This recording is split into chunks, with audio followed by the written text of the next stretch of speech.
Հայրեր եւ որդիներ, պապեր ու թոռներ, ուշադրություն։ Եթերում իր աշխատանքն է սկսում հայկական գիշերային շոուներից ամենաներսեսականը։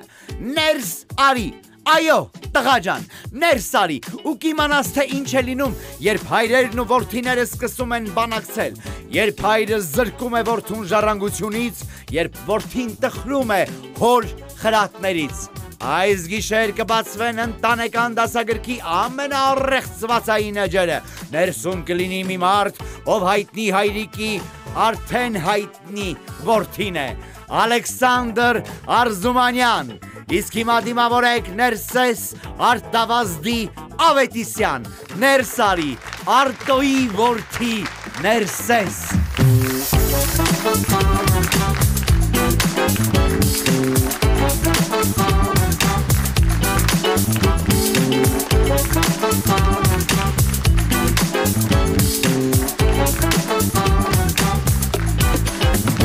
Բարի երեկո, այսօր խոսելու ենք հայրերի ու որդիների մշտական ընկերական վեճի մասին։ Հայրը միշտ ուզում է, որ որդին լինի լավ տղա, իսկ որդին ուզում է, որ լավ տղան մի քիչ էլ իր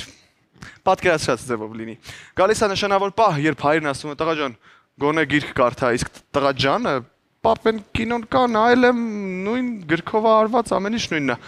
Իրականում երկուսն էլ ճիշտ են, բայց դե կարդալն ուրիշ է, նայելն ուրիշ։ Այդ ոչինչ, մենք բոլորս հայրերի ուշադրության կարիքն ունենք ու համել չենք ուզում, որ իրենք մեզ խանգարեն։ Օրինակ, այդպես մի հատ անեկդոտ կա չխանգարող հոր մասին։ Քաղաքում մի հաջողակ տղու անտարբեր հայր կար, որ հետը չէր էլ շփվում, պետքն էլ չէր, թե տղեր ինչ է անում։ Տղուն բոլորը աստղ էին համարում, խելոք, աշխատող, հասնող, բոլորը հորը ասում էին, «Էս ինչ լավ մարդ ես, էս ինչ լավ տղա ունես, գնա տես, հետը շփվիր»։ Հայրը այդ ճնշմանտակ մի օր էլ շատ սառը, բայց պարտքը տալու դրամաբանությամբ գնում է տղայի մոտ, նվեր է տանում գոտի։ Հասկանում եք ինչ գոտի։ Հեծանիվ չէ, մեքենա չէ, ընդամենը էժան գոտի։ Նվիրում է հպանցիկ կարճ, վերջ ու մոռացվում է էլի։ Տարիներ են անցնում, բարի տղան մեծանում է, սխալվում, ընկնում, բաժանվում, ամեն ինչ կորստում, դառնում հարբեցող ու մի օր շրջապատը հորը նորից ասում է. տղետ վատ վիճակում է, գնա տեր կանգնի տղուտ ու հերը գալիս է նայում երկար, ուզում հասկանալ թե ինչ անի, իր մեղքը որն է, սառը ասում է, ինչը տապակաս տղա ջան, գոտի չունես, ինչ չունես, սա գոտու փիլիսոփայությունն է։ Որոշ հայրեր վստահ են, թե մեկ անգամ եկել գոտի են տվել, ուրեմն հայրական պարտքը կատարված է։ Մյուսներն էլ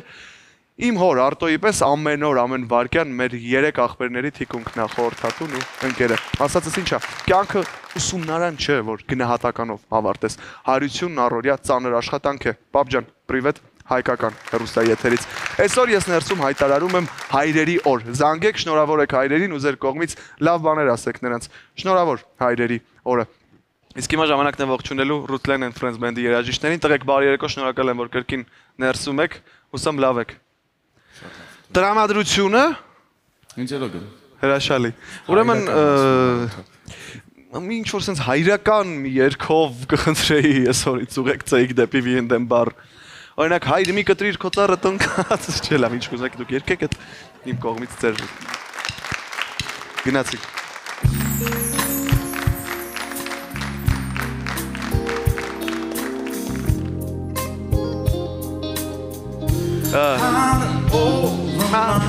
Wow! Wow! Այս կյանքում ամենաշատ լսածը երգն է պապայի մասին։ Okay, անցնում ենք Easy Mix-ին Վիենդեմի հիմքով, ժողովուրդ։ Ես կպատրաստեմ ձեզ համար։ Հենց հիմա։ Ասեմ, այս Easy Mix-ը ոնց ենք պատրաստում, ուրեմն։ Օ, այս ստեղ պիտի չլսնեի, բայց ոչինչ, ուրեմն հիմա 20 էլ էստեղ կլցնեմ, որ ամեն ինչ ճիշտ լինի, մի քիչ թունդ կունենանք, բայց դուք այս մեկը բաց թողեք։ Հիմա ես Easy Mix անում եմ, որպեսզի դուք էլ տանը պատրաստեք ինձ հետ։ Ես ամեն ինչ կանեմ անգամ երկուսով իմ եւ հյուրիս համար։ Դուք բազմապատկեք ձեր երեկոյի ընկերակիցների քանակով 45 մլ անգամ 2 լցնում ենք Վիենդեմ, 5 կամ 7 տարեկան, որը կունենաք տանը։ Խնձորի հյութ 60 մլ ամեն մեկի համար։ Սա այսպես 40, 80, 120։ Հետո կիտրոնի թարմ հյութ ենք լցնում, ուրեմն 10 մլի ամեն բաժակի համար, 10, 20։ Խնձորի հյութը լցրեցինք, մեղրի օշարակ եւս 10 միլի։ 10 Սա էլ 20, որովհետև ինձ պետք էր անգամ 2, եթե հիշում եք։ Վերջ, հիմա խառնում ենք մի լավ։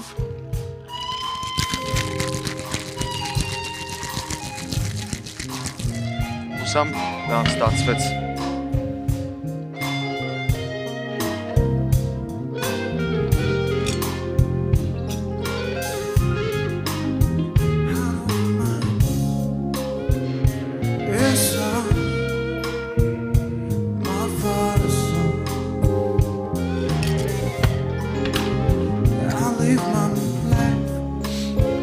Մի քիչ ձևավորում ենք, նորից առաջարկում եմ լայմին կանչենք օգնության, այս 1, այս 2 և ձողիկ։ Վավ, վերջ, մենք պատրաստ ենք, շնորհակալություն Ջոկո Կերին, այս պատմական երգի համար, շնորհակալություն մեր բենդին հենց այս երգը ընտրելու համար, իսկ այս այն բաժակն է, որից հետո նույնիսկ ամենախիստ հայրիկն ասում է դե պատմի ինչ ես ուզում։ Հիմա կարճ դադար, որից հետո կսկսենք իսկապես Ներսարի գիշերային շոուն, գնացինք։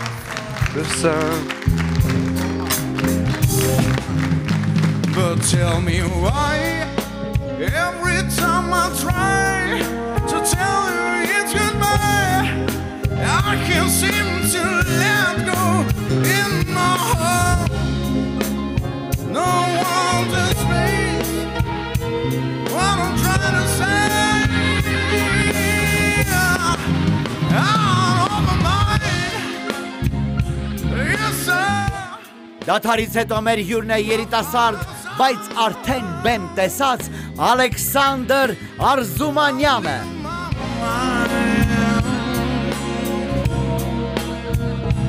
My father's song over mine, and I feel my heart beating. I feel my heart beneath my skin. I feel my heart beating. 'Cause you make me feel like I'm alive again.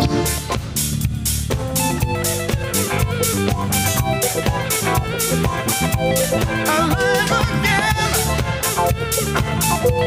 'Cause you make me feel like I'm alive again. Մենք վերադարձանք թեման նույնն է, հայրեր ու որդիներ, բայց հիմա իրական պատմություններով։ Մեր հյուրն իր մանկությունը բեմի ու տեսախցիկի կողքն է անցկացրել, բայց հիմա փորձում է ամեն բան անել ինքնուրույն։ Ալեքսանդր Արզումանյան, դերասան, կոնտենտ ստեղծող, script writer, graphic designer, մոնտաժող, նաև սեփական թիմի line producer ու ժողովուրդ, այսքանը ես ասում եմ ըստ պաշտոնական աղբյուրների, հա, այսինքն ըստ նրա Instagram-յան պաշտոնական էջի։ Տիկնակ եւ պարոնայք, դիմավորեք Ալեքսանդր Արզումանյան, Ներսարի։ I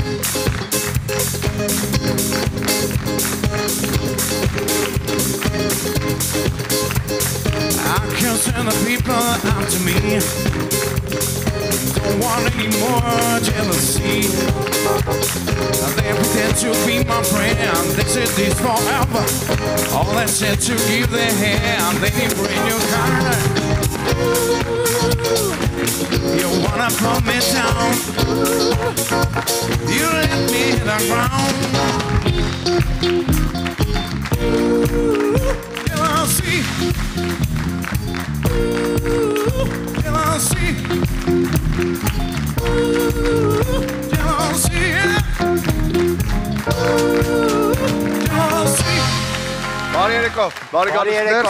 Ալեքսանդր, շատ ուրախ եմ քեզ տեսնել ներսում, շնորհակալ եմ, որ այստեղ ես երկրորդ անգամ, եթե չեմ սխալվում։ Այո, երկրորդ անգամ։ 5 տարիների ընթացքում 3.5 տարի առաջ ես եղել նախորդ անգամ ներսում։ 3.5 թե 4։ 4, 3.5, լավ, ոչ քեզ, ոչ ինձ, 3 տարի 8 ամիս առաջ։ 3 տարի 8 ամիս փաթաթի տանը։ Ոնց ես։ Շատ լավ, շատ շնորհակալություն հրավերի համար Ներսես ջան։ Շատ հավես է, հա, ոնց որ այստեղ անցնում, հա։ Մենք շատ գրկաբաց ու շատ ջերմ քեզ սպասում էինք ներսում իրականում, շատ ուրախ եմ, որ եկել ես ներս, շնորհակալ եմ, որ ներսում ես, խմենք ուրեմն վինդեմով իմ Հրաշք ձեռքերով պատրաստած։ Բարով տեսանք։ Այս կոկտեյլ հուրսով եմ կհավանես այն։ Ինչ դուր է գալիս։ Վաու, պապայություն։ Ալեքսանդր։ Երբ ընտանիքում երկու բեմական մարդ կա, ոնց է ստացվում, ով է տան ռեժիսորը։ Ինչքան հաճախ եք տարաձայնություններ ունենում։ Շատ հաճախ, վերջերս շատ հաճախ, բայց ավելի շատ աշխատանքային առումով լինում է տարաձայնությունները հիմնականում։ Ինքը ավելի տենց գեղարվեստական կողմով կարող է մտածի, ես ավելի շատ իրան օգնեմ ինչ-որ վիզուալ լուծումներ առաջարկել ու այդքան երբեմն մենք չենք հասկանում իրար ու դառնում է այն ինչը որ վերջում դառնում է, բայց հետո վերջում գալիս ենք բնականաբար ընդհանուր հայտարարին, որովհետև մի սենյակից են ես չես կարող նստել ուղղակի հասկաց։ Իսկ սերնդափոխության բախումներ են, դրանք հա սենց ասենք, որովհետև դու ամեն դեպքում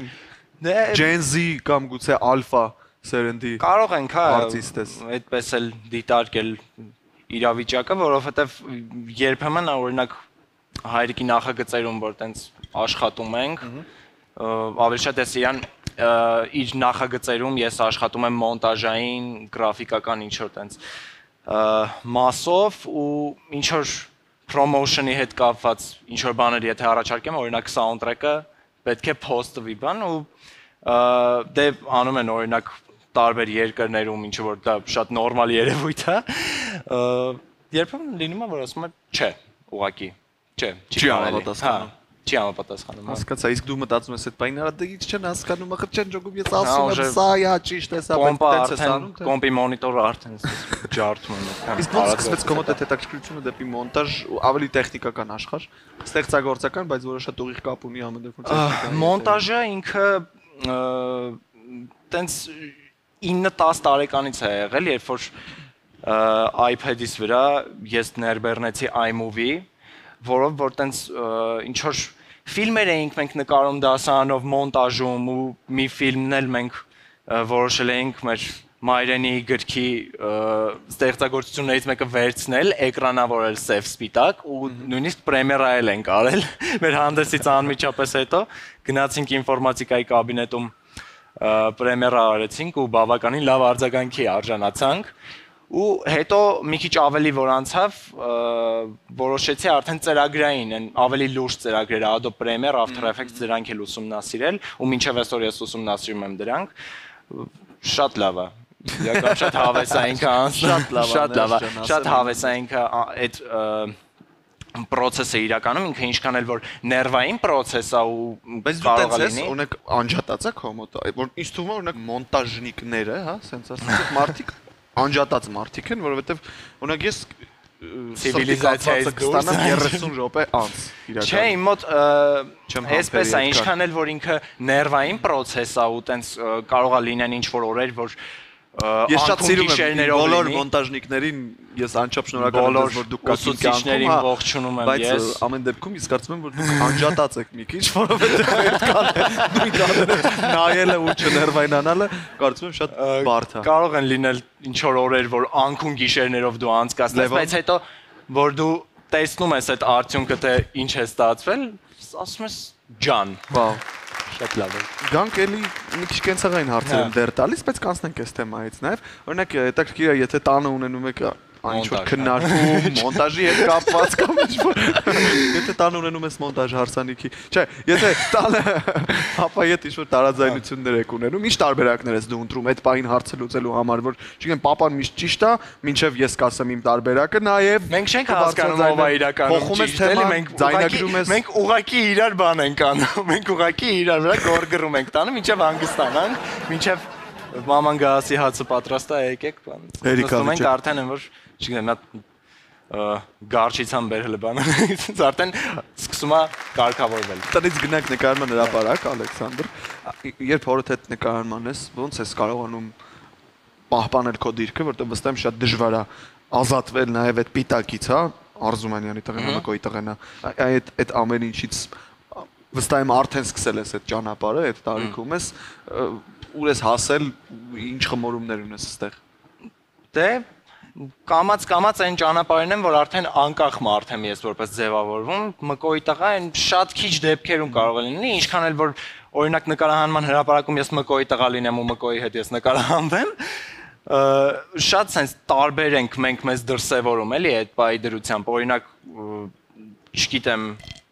ես անընդհատ ակտիվ եմ, էլի անընդհատ ես ամեն մեկի աշխատանքը ինձ հետաքրքիր է ու ես կարող եմ գնամ, այսինքն ուղղակի մոնիտորի մոտ այս նստեմ, ռեժիսորի հետ նայեմ ինչ որ տենց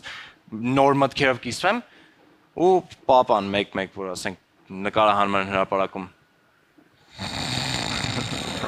sense վիճակների մեջ է, էլի ինքը ավելի շատ ու դե լավ է որ ինքը այդ վիճակի մեջ է, ուղղակի մեր դրսևորումներով մենք տենց արդեն բան ենք անում, էլի մենք տարբերություն ենք դնում մեր միջև։ Այս կոտակցությունները ինչ ես կարծում քեզ մի օր կտանեն նրան որ դու ասես ես ուզում եմ որպես ռեժիսոր կիսվել մարդկանց հետ իմ աշխարհընկալումով օրինակ։ Ես այն ժամանակ ես երբ որ արդեն ընտրություններ իմ արժև դրված թե ես որտեղ պետք է իմ բարձրագույն կրթությունը շարունակեմ, սկզբից ես դե դերասանականը բնականաբար, բայց հետո որոշեցի մի պա տենց հետաքրքրություններ ստեղծել կինո ռեժիսուրայի հանդեպ ինձ մոտ ու դե սցենարներ էի ժամանակ առ ժամանակ գրում ու մինչև հիմա էլ գրում եմ ու շատ կցանկանամ որ մի օր գա այդ օրը որ ասենք սկսում ենք այս նախագիծը իմ մոտ ես ընդհանրապես սցենարը որ կարդում եմ ավելի դե մոնտաժային է իմ մոտ մտածելակերպը քաթերը թե ոնց է գնալու ինչ օրինակ տեխնիկապես ինչպես է լինելու ինքը ու հետո որ տեսնում եմ արդյունքում որ ուղղակի երկու շտացիվ ու պարզապես ինչ որ տենց վասմյորկա հա էլի վասմյորկա այն իմ սպասումներին չի համապատասխանում ու ասում լավ ու մի օր երևի մի օր ես էլ բան անեմ էլի փորձեմ տեսնեմ իմ մոտ ոնց կստացվի հիմնականում քեզ տեսել են մարդիկ հումորային նախագծերում դու քեզ ոնց ես զգում ու մտածել ես երբևէ ոչ հումորային ինչ որ տեղում լինել կամ արդյոք արդեն ունես փորձ այդպիսի ոչ հումորային տեղում հրեշը լուսնի վրա ներկայացումն է ինքը դե ինչքան էլ էլի ակտիվ կերպար է բայց ինքը իրականում շատ լուրջ կերպար է ինքը իրանով իր դրամայով իմիջայլոց նոյեմբերի 22-ին նախատեսում ենք կապանում ներկայացում սիրով սպասում ենք բոլորին Տոմսերի լինկը կդնեմ, եթե ես Reels գցեմ արդեն այս վիդեոն, այնտեղ կնշեմ Տոմսերի լինկը։ Պաու, կապան եք գնում հյուրախաղերի, թե ինչ-որ ֆեստիվալ։ Չէ, հյուրախաղերով գնում ենք կապան, հյուրախաղերով նաև երկու անգամ եղել ենք Գյումրիում, մի անգամ Վանաձորում։ Հիմա հաջորդ կայարանը կապանն է։ Հաջորդ կայարանը դեպի դրա կապան։ Բայց ինչ ես մտածում, որտեղ ես քեզ ավելի լավ զգում։ Մտածում ես, որ դու կլինես ամեն դեպքում կոմեդիայի դերասան, թե նաև ուզում ես տեսնել քեզ դրամայում, մելոդրամայում։ Որտեղ ես քեզ ավելի հարմար զգում։ Դե կոմեդիան, այսպես ասեմ, իմ կյանքը ես որով որ ապրում եմ, ոնց որ հայկական սիթքոմ լինի։ Մենակ ծիծաղներն են պակասում այդտեղ, էլի, ինչ որ տենց տակից դրած։ Հա, էլի, ինչ որ երաժշտությունները, այդ իմ օրինակ առօրյա շարժումները կամ ռեակցիաները նույնիսկ ես որ տալիս եմ մարդկանց, շատ sense կարող է պայտակնես լինի, գրոտեսկային շատ լինի, ու sense ասում եմ, չէ, ոնց որ սիթքոմում ես ապրեմ, էլի, ինչ որ այն աստիճան, որ իմ music playlist-ում, որը որ ես լսում եմ ամեն օր, դե ինչ որ տենց երգեր եմ սովորական քաշում ու երգերի հետ համել խառնված են լինում ինչ որ տենց soundtrack-եր, ինչ որ տարբեր արտասահմանյան ֆիլմերի, բայց այն soundtrack-երը չէ, էլի, որ բոլորն են լսում, այն որ sitcom-ների տակից դնում են հայկականը։ Ու կարող է դա միանալ, ու դες չեմ փոխում ես, ուղղակի ես sense այդ իրավիճակի մեջ եմ ես ինձ դնում, էլի, ես երաժշտության տակ ինչ տեսարան կարա գնալ այդ բայդրությամբ։ Գնանք Instagram, լավ, Instagram-ի Reels-երը, TikTok-ը, սրանք դերասանի համար դեռ ընթացքի մեջ գտնվող, հա, մեծացող դերասանի համար, շատ երիտասարդ տարիներում գտնվող դերասանի համար, ինձ թվում է շատ ռիսկային բաներ են, որոնք կարող են շատ արագ մարդում գայթակղել, շեղել, իրավիճակային փառքը 10,000 լայքը, 20,000 լայքը, 500,000 դիտումը կարող են գայթակղել պոտենցիալ լավ արտիստին, գնալ միայն այս դաշտ ու չաշխատել իր վրա հետագայում ավելի ծանրակշիռ դիրքով ներկայանալու որպես դերասան ու արտիստ։ Ինչ կասես այս մասին, ոնց ես դու աշխատում, ոնց ես դու վերաբերում այդ ամեն ինչին, ինչքան նշանակություն ես տալիս դրան եւ զուգահեռ ինչքան ես քո վրա աշխատում որպես արտիստ։ Դե կոմենտներին, լայքերի քանակին կամ ինչ-որ տենց ինչքան հետևորդ կհավաքվի, ես ընդհանրապես այդ առումով չեմ մտածում, ես ավելի շատ փորձում եմ այն ինչը որ ես մտածում եմ կամ տարբեր մտքեր, որոնք որ ես գեներացնում եմ այդ ընթացքում, ես կիսվեմ իմ հետևորդների հետ ու ի ուրախությունից արժանանում եմ շատ լավ արձագանքի, շատ դրական։ Չգիտեմ, պետք է պարզապես մարդ մնալը չմոռանալ, էլի, այդ քանի հոգի հավաքվեց այս post-ից հետո ով կոմենտ գրեց, Չխելագարվես։ հա, էլ չխելագարվես ընդհանրապես։ Ուղղակի պետք է նշանակություն չտաս ու շարունակես կիսվել քո կոնտենտով, քո մտքերով, քո հանդիսատեսի ու քո հետևորդների հետ։ Հիմա հարցս քեզ ուզում եմ որպես երիտասարդ պրոդյուսերի ու շատ եթե մարդ երիտասարդ է, բայց ունի գիրք, ուզում է լինել պրոդյուսեր, դառնալ պրոդյուսեր, ո՞րն է առաջի բանաձևը, որ պետքա դրա վրա աշխատի մարդը։ Թիմ, պատմություն, համբերություն, ինչ պիտի անի այսօր երիտասարդ մարդը, ով ուզում է լինել պրոդյուսեր հայկական իրականությունում։ Դե նախագիծ սկսելու համար ի սկզբանե կարևոր է համբերությունը, ինչ որ չկա ինձ մոտ։ Օրինակ նախագիծ գրելուց ես ինչ որ նախագիծ որ գրում եմ, ասում եմ, չէ, այս տարի ես էսի անում, չէ, լավ, մյուս տարի հովանավորը գտնում ենք, սկսում ենք էսի ու դե վերջում լինում է այն ինչ որ չենք ցանկանում որ լինի։ Ուսումնասիրել է պետք անընդհատ տարբեր այս պրոդյուսերական ոլորտի մեջ չոր promotion-ի հետ կապված, գովազդային, դերասանական կազմ, մի խոսքով, այդ ամեն ինչը պետք է ուսումնասիրել։ Այ հետաքրքիր է քո մտածողությունը, որպես նոր սերնդի պրոդյուսեր, հա, կա տենդենս ամեն դեպքում շատ պրոդյուսերներ, ոչ քո սերնդի, փորձում են, ոչ թե փորձում են, աշխատում են մարդկանց հետ, ովքեր ունեն ուղակի շատ հետևորդներ։ Օրինակ, առաջնահերթություններից մեկը դարձել է ինչ որ մեկին ընտրելու համար, ինչ որ նախագծում լինելու դեպքում, որ անպայման նայեք քանի հետևորդ ունի Instagram-ում, TikTok-ում կա, չկա, ինչ ակտիվություն ունի։ Այ դու որպես այսօրվա սերնդի ներկայացուցիչ, ինչքան ես դրան առաջնահերթություն տալիս, որտեղ իստում աստեղ մի քիչ տուժում են ուրիշ կարևոր ենթակետեր։ Իհարկե հրաշալի է, որ այդ մարդը ունի պոպուլյար է, այդ մարդը ունի շատ հետևորդներ։ Կախված այդ ամեն ինչը, եթե ինքը իրեն կարողացավ դրսևորել այդ նախագծում լավագույն կերպով ու մնացած մարդիկ հաճույք ստացան իր հետ աշխատելուց, այն ամենա հետևումը արդեն մնում էլի, քանի follower ինքը ունի իր edge-ում, ինքը եթե տաղանդավոր է, ուրեմն լավ է։ Ու վերջում, լավ, Ալեքսանդր, քո սերնդի մարդիկ ինչ են ուզում տեսնել, ինչ են ուզում լսել, որտեղ ամեն դեպքում, եթե ուսումնասիրենք հայկական շուկան, գոնե վերջին 5 տարիների ընթացքում մենք կտեսնենք շատ արագ փոփոխություն, շատ նոր արտիստներ, նոր դեմքեր, նոր պատմություններ, նոր բաներ, որոնք արվում են ու ընդունվում են, որ տարիներ առաջ դրանք կատեգորիկ տաբու թեմաներ էին կամ տարբերակներ էին, հա, ինչ որ բան անելու։ Ինչ ես կարծում, քո հասակակիցները վստահ եմ շատերի հետ շփվում ես, ովքեր մեր ապագա դերասաններն են, ռեժիսորներն են, պրոդյուսերներն են, երգիչներն են, մի խոսքով, ստեղծագործ մարդկանց հետ ես նստում ու հելնում, Ալեքսանդր ջան, ինչ մարդիկ են գալիս հիմա, ինչ պատկերներ ունեք, ինչ պատկերացումներ ունեք դուք։ Իմ կարծիքով արտադրանք տալուց նոր սերնդի համար այն պետք է լինի հեշտ հասկանալի, լինի աչքին ու ականջին հաճելի ամեն առումով, թե դերասանական խաղով, թե օրինակ օպերատորական աշխատանքով, ամեն ինչ է, որ եթե ինքը լինի շատ sense հավես այդ ամեն ինչը կազմակերպած, ինձ թվում է արդեն կհամապատասխանի նոր սերնդի պահանջներին արտադրանքը։ Այսքան խոսեցինք հայրիկիդ մասին, ողջունենք Մկրտիչ Արզումանյանին, շատ սիրելի ու հարգելի։ Շնորհակալություն, որ այսօր Ալեքսանդրը այստեղ ներսում նստած է մեզ հետ։ Հաց ենք ուտում, ուր ես։ Ինչ սպասել քեզնից մարդիկ, ովքեր քեզ հետևում են, սիրում են ինչ որ դու անում ես, ինչ նորություններ ունես առաջիկայում այդ մարդկանց համար։ Առաջիկայում հրեշը լուսնի վրա ներկայացման վերաբերյալ ասացի, օքի երկրորդ եթերաշրջանն ենք ցուցադրում, շուտով Հայաստանի բոլոր կինոթատրոններում կլինի Շարմ Հոլդինգի նոր թանկարժեք տղաները ֆիլմը, Արշալույս Հարությունյանի առաջին փորձս էր Արշալույս Հարությունյանի հետ աշխատելը որպես ռեժիսոր ու շատ լավ թիմ ունեինք մենք այդ ֆիլմում, գործի գելերը բոլորը հավաքվել էին այդտեղ։ Հայրս Խորեն Լևոնյանը, հայրս չի Խորեն Լևոնյանը, էլի հայրս Մկրտիչ Խորեն Լևոնյան, բայց ֆիլմում հայրս է Խորեն Լևոնյանը։ Լուիզա Ներսիսյան, Տոմա Պետրոսյան, ծանոթացա Սուրենի հետ Ղազարյան, ում հետ մեծ հաճույք էր ուղղակի աշխատելը,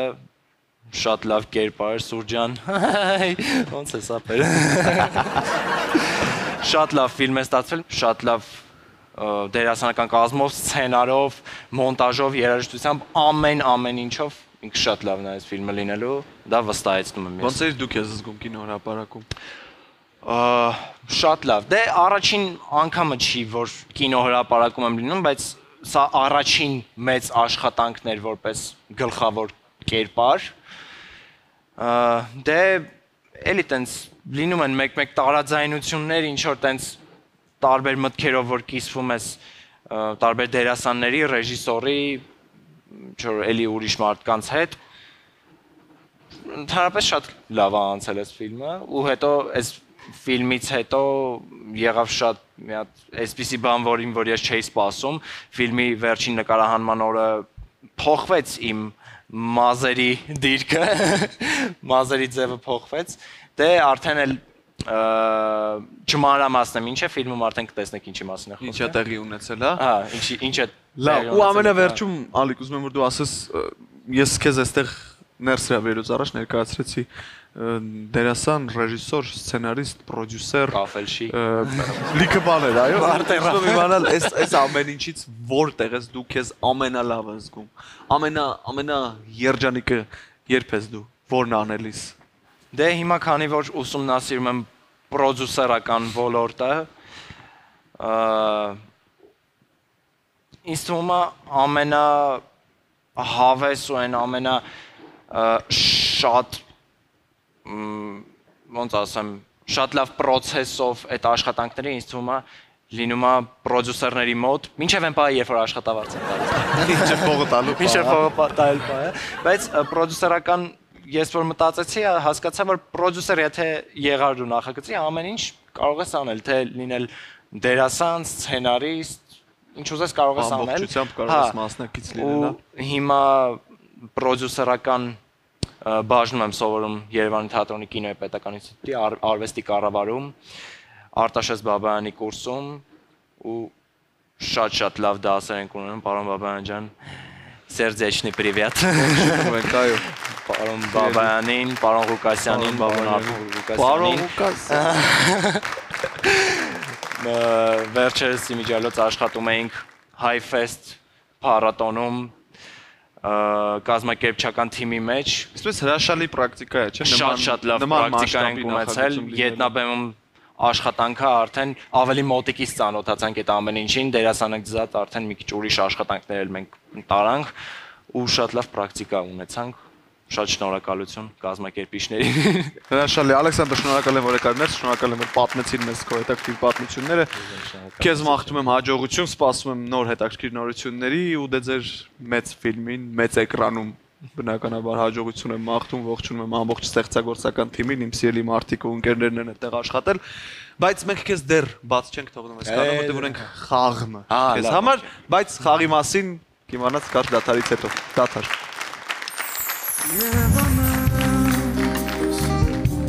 Yerevanız Angin karız Angin kare vardır Yerevanız Yerevanız Yerevanız İnç kanan kam taparelem Gişeru Yerevanız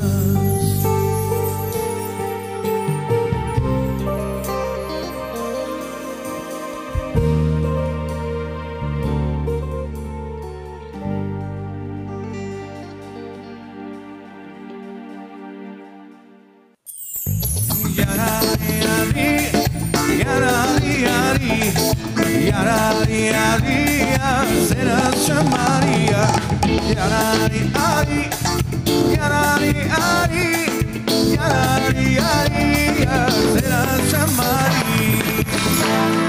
Շարունակում ենք դերձարի գիշերային շոուն եւ հիմա խոստացված խաղի ժամանակն է հասկանալու թե ինչպես են աշխատում Ալեքսանդր Արզումանյանի գեներն ու դերասանական տաղանդը։ Խաղը մենք անվանել ենք ուղակի էտյուդներ։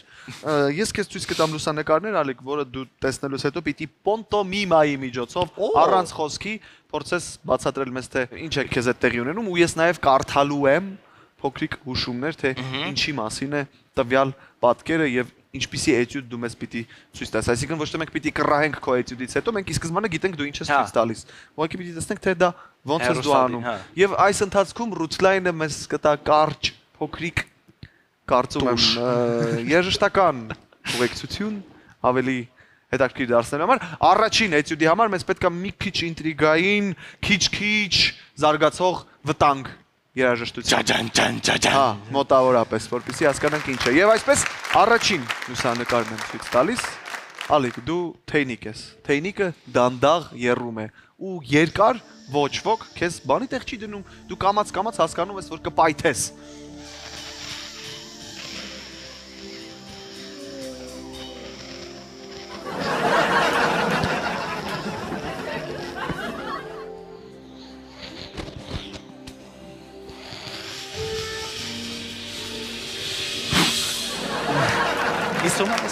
Ինչ-որ մեկը քեզ սալը ջախից ինչ-որ պահի գազի վրայից վերցնում է ու դնում է սառը ջրի մեջ։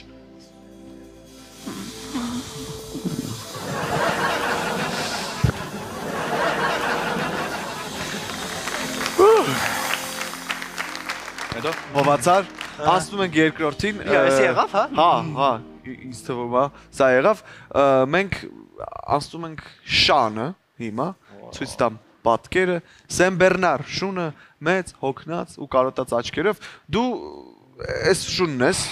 տերդ ուշանում է, ոչ մի ողբերգություն, չկա, ուղղակի սովորական տխրություն է, ցած տղեկ կխնդրեմ թեթև մի բալլադ, շատ հանգիստ մի բալլադ, այստեղ չկա ներվ, ոչ մի բան չկա, ուղղակի շատ կարոտած շուն ես այս մռութով։ Եփ եմ։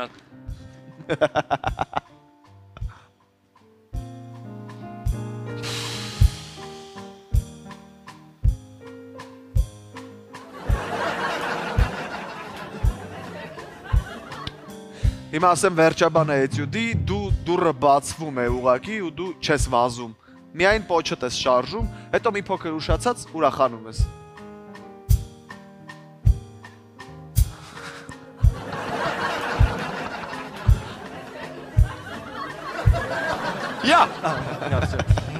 Հայ շուրեր, հա, այս ավետերքում։ Երորդ պատկերին անցնենք հիմա։ Այստեղ մենք ունենք շատ ակտիվ թութակ։ Դու թութակ ես, որի մեջ 3 զգացմունք կա, պետք է շարժվես արագ, անընդհատ կրկնես ֆոնով բրավո, բրավո, բարև ներսես, արտահայտությունը ու հետո խոսքը անտեղի կատաղես ու անկառավարելի դառնաս ու թրջես։ Ռուսլայնը կարծում եմ այս դեպքում մեզ կառաջարկի ռիթմիկ կարճ ռիթմերով ինչ-որ մի բան։ Բրավո։ Դու պարապի, մենք երաժշտության ուղեկցությամբ սկսենք։ Հետո վերջում ես քեզ կասեմ ինչա տեղի ունենում։ Բրավո, հա։ Դու կարող ես շարժվել, ինչ-որ բան վերցնել, ինչ ուզես անել։ Բրավո ներսես։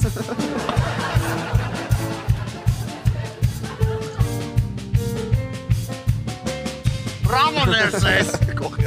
Ուրիշ ինչ է ասում բրավո ներսես։ Բրավո, բրավո, բարև ներսես։ Հա, բրավո, բրավո, բարև ներսես։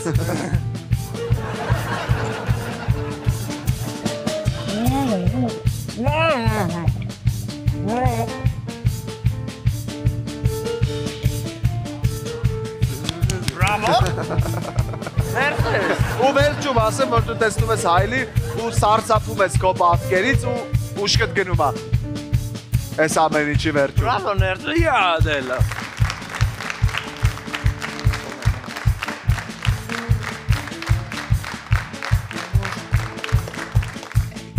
Կարողացա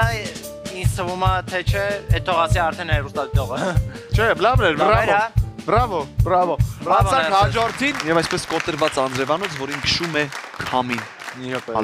Ու մենք բոլորս գիտենք այս ցավը, հա, Անձրևանոցը բացում ես ու դառնում է արբանյակ ու դու հիմա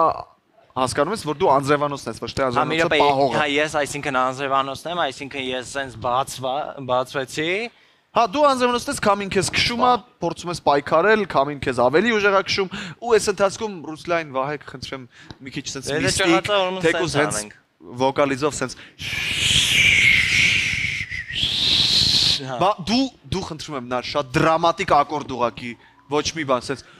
չէ, շատ ավելի միստիկ, ուղակի sense ակորդներ տուր, մի նվագի ոչ մի բան, ուղակի ակորդները խփի, Վահե սուլիր ինչպես քամին Ռախտակտա։ Ահա։ Չէ, մի րոպե բացվելուց սկսենք։ Հա, բացվեց։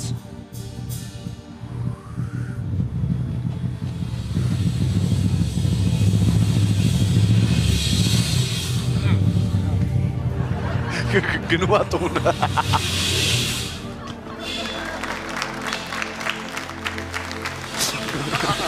Հիմա քեզ ասեմ վերջապանը, որ սենց արևը դանդաղ դուրս է գալիս, անձրևանոցը սկսվում է թափահարվել, ընկնում է գետին ու հանձնվում է։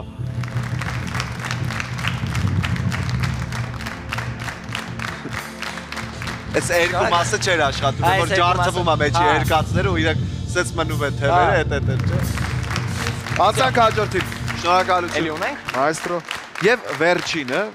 գող կապիկ, որը ակնոց է գողացել։ Ոյ ոստուած։ Ես քեզ պիտի տամ ակնոց մի։ Այսինքն ես կդնեմ այդ ակնոցը եւ դու այն կգողանաս։ Նախատեսել են։ Գող կապիկ, որը ակնոց է գողացել, դու կապիկ ես, ձեռքերդ շատ արագ են շարժվում, աչքերդ շատ անմեղ են, դու բարի կապիկ ես, որպեսզի ես այս դեպքում չկռահեմ, որ դու հիմա պիտի գողանաս ակնոցը, գողացել ես ակնոցը, փորձում ես խուսափել, ինչ որ ձև փախչել, վերջաբանը կասեմ, ինչպես է լինելու, Հարութ, խնդրում եմ ինչ-որ sense գլիսենդոյով մի բան գնանք, որ վերջում կասեցումը տեղի ունենա, որ լռություն, աչքերի խաղ։ Նոր բառերի եմ ծանոթում, գլիսենդո։ Գլիսենդո, ուշադիր այդ բառը խնդրում եմ ֆիքսենք։ Գլիսենդո։ Անշար բառ է իրական։ Հարութ։